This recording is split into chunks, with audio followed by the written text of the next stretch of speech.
Selamat pagi, saya perkenalkan nama saya Putri Septina Simamora dengan NIM 11S211. Di sini saya akan mempresentasikan hasil praktikum PAM 5 saya. Di sini yang pertama saya akan menjelaskan di bagian main activity. Nah, di bagian main activity ini di sini pernyataan importnya digunakan untuk mengimport kelas dari library yang diperlukan. Di sini import Android X app comment activity. Nah, kemudian di bagian main activity step 1 ini juga adalah subclass dari app activity, yang berarti kode ini mewarisi semua fitur dari app comment activity. Nah, kemudian untuk bagian LV ASEAN-nya ini adalah property latenit ya, dengan tipe list view, yang berarti properti ini diinisialisasi nanti pada saat program berjalan. Untuk fungsi onCreate-nya dipanggil ketika aktivitas pertama kali dibuat. Dalam fungsi ini juga tata letak atau layoutnya diatur ke file XML activity main XML. Kemudian di LV ASEAN-nya juga diinisialisasi menggunakan kode find view by ID, yang dimana untuk menemukan tampilan ID LV ASEAN dalam tata letak. Nah, kemudian di bagian variabel ASEAN list diinisialisasi dengan sebuah array dari sumber daya string dari file string XML. Kemudian objek array adapternya yang diberi nama array adapter ini dibuat menggunakan Android R layout, yang dimana R layout simple list items 1 yang dimana sebagai sumber daya tata letak untuk setiap baris dalam daftar. ASEAN list juga sebagai sumber data untuk adapter, dan disk sebagai konteks untuk adapter. Kemudian LV ASEAN adapter ini diatur ke array adapter. Nah, di sini juga on item listener ini diatur pada LV ASEAN, yang dimana ketika sebuah negara diklik, variabel country name diatur menjadi nama negara yang diklik. Kemudian pesan toast-nya, toast make sense ini ditampilkan untuk menunjukkan nama negara yang diklik. Selanjutnya kode ini juga menampilkan daftar negara ASEAN dalam bentuk list view dan menampilkan pesan ketika satu negara dipilih. Kemudian untuk yang activity main-nya, di bagian activity main ini di sini menggunakan constraint layout sebagai parent layout-nya, yang dimana elemen utama dari kode tersebut adalah constraint layout, yang merupakan kontainer utama yang digunakan untuk menempatkan elemen-elemen lain dalam tampilan. Nah, selain itu juga terdapat elemen list view, yang dimana digunakan untuk menampilkan data dalam bentuk daftar atau list. List view ini juga memiliki ID LV ASEAN yang nantinya akan digunakan dalam kode program untuk mengaksesnya. Nah, di sini layout width ini dan layout height ini digunakan untuk menentukan lebar dan tinggi dari elemen tampilan. Dan untuk paddingnya digunakan untuk memberikan jarak antar tepi elemen tampilan dengan konten lainnya. Untuk app layoutnya, constraint button to button ini semuanya ini digunakan untuk menentukan constraint atau aturan posisi elemen tampilan terhadap parent atau elemen lain di dalamnya menggunakan sistem constraint layout. Saya akan mencoba merannya ke dalam emulator.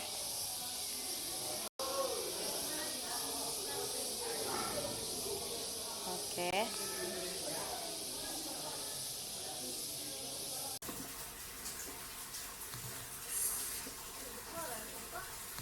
Selanjutnya di sini saya akan menjelaskan untuk bagian main activity step 7, yang dimana di sini mendefinisikan kelas activity main activity yang merupakan turun dari kelas app comment activity. Nah, di kelas ini juga memiliki fungsi yang di override, yaitu on create, on destroy, on pause, on stop, on start, dan on resume dan on restart.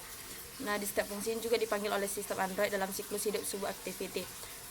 Setiap kali fungsi dijalankan akan dipanggil sebuah pesan log dengan level debug dengan tag misek, dan isi pesannya disesuaikan dengan nama fungsi yang dipanggil. Dalam hal ini juga pesan log digunakan untuk membantu dalam memahami perilaku activity selama siklus hidupnya dijalankan oleh sistem Android. Yang saya misalkan pesan on create-nya akan dicetak ketika activity sedang dibuat, pesan on pause-nya ketika activity sedang dijeda, dan seterusnya. Kemudian selanjutnya untuk yang activity main step 7. Di sini mendefinisikan tata letak constraint layout, yaitu sebuah jenis layout di mana setiap tampilan diatur dengan aturan constraint atau pembatas yang ditentukan oleh hubungan antara tampilan dan elemen lain di dalam layout. Nah, kemudian dalam tata letak ini juga atribut Android layout width dan height-nya ditetapkan sebagai match parent, yang berarti tampilan akan mengisi seluruh ruang yang tersedia di dalam parent atau induk elemen.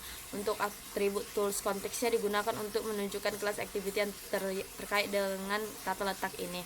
Kemudian juga di sini karena tata letak ini belum selesai, tidak ada elemen tampilan di dalamnya. Nah, ini juga biasanya setelah menentukan jenis layout yang digunakan, pengembang akan menambahkan elemen tampilan seperti text view, button, dan edit text. Selanjutnya kita lanjut ke main activity step 8. Untuk yang di main activity step 8, di main activity step 8 ini yang variabelnya TV counter digunakan untuk mereferensikan text view dalam layout yang menampilkan jumlah klik pada tombol add. Kemudian variabel button add-nya digunakan untuk mereferensikan button dalam layout yang menambahkan jumlah klik. Untuk variabel button next activity digunakan untuk mereferensikan button dalam layout untuk membuka activity kedua. Untuk variabel counter-nya digunakan untuk menyimpan jumlah klik pada tombol add. Untuk method onCreate-nya dijalankan ketika activity utama dibuat. Di sini kita memanggil method setContentView untuk mengatur layout activity. Selanjutnya kita lanjut ke activity main step 8. Di activity main step 8 ini button-nya dengan ID btn add yang akan menambahkan nilai counter pada main activity step 8 ketika ditekan. Button ini juga diberikan constraint agar berada di tengah-tengah layout secara horizontal dan di bawah TV counter serta atas btn next activity. Nah, kemudian text view-nya dengan ID TV counter yang menampilkan nilai counter pada main activity step 8. Untuk text view ini memiliki background berwarna merah. Untuk teksnya berwarna putih dan ukuran teksnya itu sebesar 24 XP. Nah, kemudian text view-nya diberikan constraint agar berada di tengah-tengah layout secara horizontal dan di atas btn add serta di batas atas layout. Kemudian untuk button dengan ID btn next activity-nya yang akan membuka second activity ketika ditekan,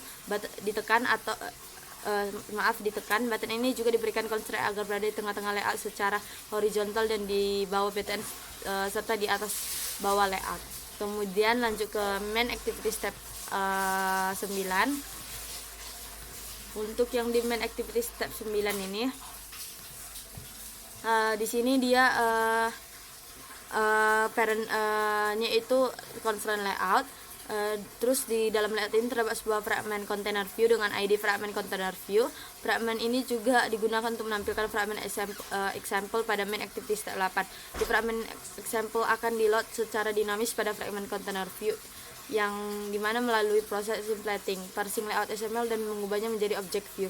Di saat runtime saat aplikasi dijalankan, lebar dan tinggi fragment juga diatur menjadi 300 dp. Kemudian selanjutnya di main activity step 10.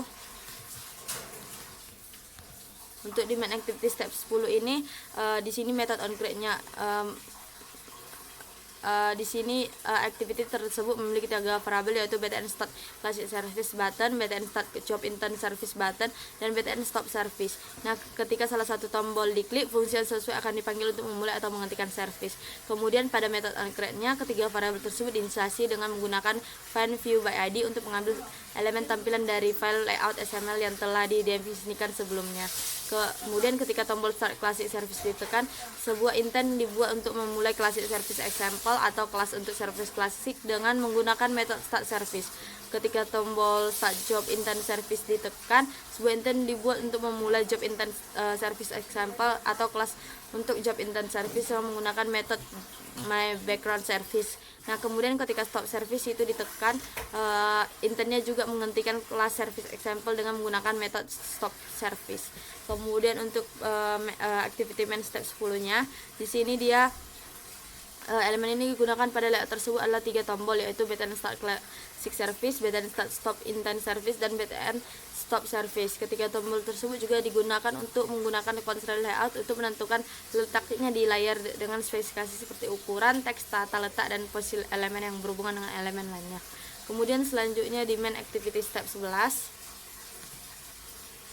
Di main activity step 11, untuk yang main activity step 11 ini override fun on atau save instance state bundle-nya ini adalah sebuah fungsi yang akan dijalankan ketika activity tersebut pertama kali buat atau dijalankan. Untuk super onCreate-nya itu panggilan ke fungsi onCreate pada kelas app commit activity yang merupakan super kelas dari main activity step 11. Nah, untuk yang set content view-nya itu fungsi yang akan menampilkan layout yang telah dibuat dalam file XML bernama activity main XML di layar. Kemudian lanjut ke activity main step 11. Nah, di sini tampilan ini hanya berisi satu view dengan ID text view yang menampilkan text reserve dalam layout. Ini juga constraint layoutnya digunakan untuk menentukan tata letak dari text view tersebut dengan menggunakan constraint atau batasan posisi, aturan margin, posisi relatif, dan sebagainya. Selanjutnya untuk bagian color. Nah, di sini hanya menentukan colornya, yang dimana di sini ada purple 200, purple 500, purple 700, teal 200, teal 700, black and white. Kemudian lanjut ke string. Nah, untuk bagian string ini di sini ada terdapat string name untuk nama file praktikumnya, dan string array name ASEAN itu adalah definisi sebuah array string dengan nama ASEAN. Array ini berisi daftar negara ASEAN. Kemudian untuk itemnya itu elemen-elemen array string ASEAN yang berisi daftar negara ASEAN.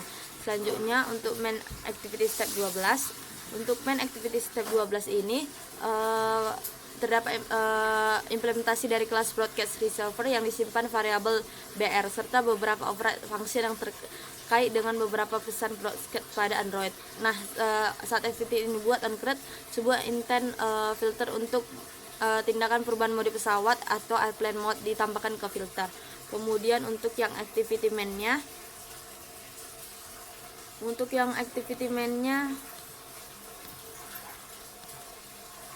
activity main 12,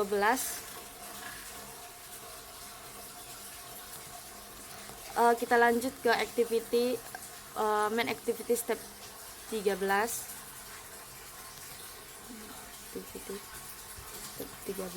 Nah, di main activity step 13 ini latent var main binding activity main bindingnya ini digunakan untuk menganalisasi objek dari activity main binding yang nantinya akan digunakan untuk mengakses elemen-elemen pada layout. Untuk main bindingnya itu main binding activity main binding invalid layout inflator itu digunakan untuk menganalisis binding layout dan menetapkan referensi ke semua tampilan dalam layout. Untuk main binding add name set text-nya itu digunakan untuk mengatur nilai awal dari edit text dan text view pada layout menjadi kosong. Kemudian untuk main binding bet and submit set on click lister itu digunakan untuk menetapkan aksi ketika tombol dan submit tekan. Saat tombol tersebut ditekan, maka nilai dari edit text akan ditampilkan di text view. Kemudian selanjutnya pada bagian activity main step 13-nya ini di sini kode ini terdiri dari 3 view, yaitu edit text untuk memasukkan input, button untuk mengirim input ke aplikasi, dan text view untuk menampilkan hasil dari input. Setiap view memiliki beberapa atribut seperti ID, ukuran, warna teks, dan posisi relatif terhadap view lainnya.